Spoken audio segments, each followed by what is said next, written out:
In the Field updates on Market Journal are supported by the Nebraska Corn Board. Well, up next, it's our In the Field update. We're still here on the grounds of Husker Harvest Days, now visiting with Ethan Zoerb. He's a Litchfield, Nebraska producer, and want to get an update on your corn and soybean crops that have been growing this year. Of course, just kind of you throw a dart, and it seems like a different condition and a growing season for about everybody in the state of Nebraska. How about for yourself and your dad? Yeah, we were one of the fortunate ones this year. About midway through planting, we caught some rain, and then it kind of rained the rest of the way through May, but about Father's Day weekend it really shut off. So it's a good thing we're mostly irrigated and we were able to keep stuff alive. The early rains helped our dry land at least get to a grain fill period.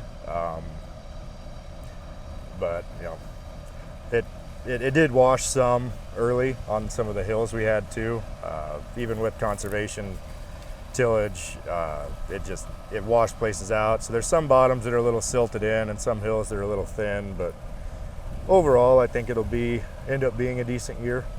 Seems like those with irrigation this year were working overtime, trying to keep those running. I imagine the same's true for you guys. Yeah, there were several weeks there, especially the last last month or so, where we had the week-long stretches at 100 degrees.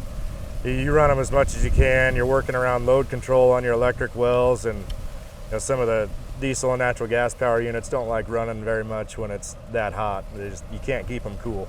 When you look at this corn behind us, it's as they do so here at Husker Harvest Days, about ready to pick. The same for you guys, getting ready for harvest? Yeah, we'll be getting into some stuff. If we aren't running just a few sample fields this weekend, we'll be going early next week, getting dry land corners and fields out, both corn and soybeans. Any thoughts on where you might land yield-wise at this point? Kind of on par with what you usually do, or might be a little off based on those that heat? Overall average is going to probably fall pretty close to where we've been running. If we wouldn't have caught some of those washing rains early,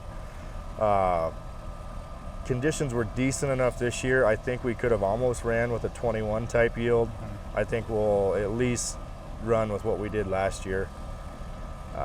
But that heat there at the end, I mean, it took some dry land that had probably a 175 potential, and it might have shaved up to 100 bushel off of it with those 2 hot weeks. On the corn side, on the bean side, it took what could have been 50 bushel dry land and shaved it down to half as well. I'm sure it'll be a busy season for you when you guys get started. Hopefully, fingers crossed, Monday, Tuesday of next week, as you said. But we'll end on a positive note. What do you enjoy about the harvest season, about getting things going? I'll kind of steal one from my dad there. It's one of the joys of being a farmer. You get to take an entire year's work, and then the combine is the judge of how well you did, and hopefully you did really good throughout the year, and the variables you could control, you did the best you could with, and grew the best crop that you could. So. That is Ethan Zoerb. He's a producer out near Litchfield, Nebraska, joining us this week on our In the Field update.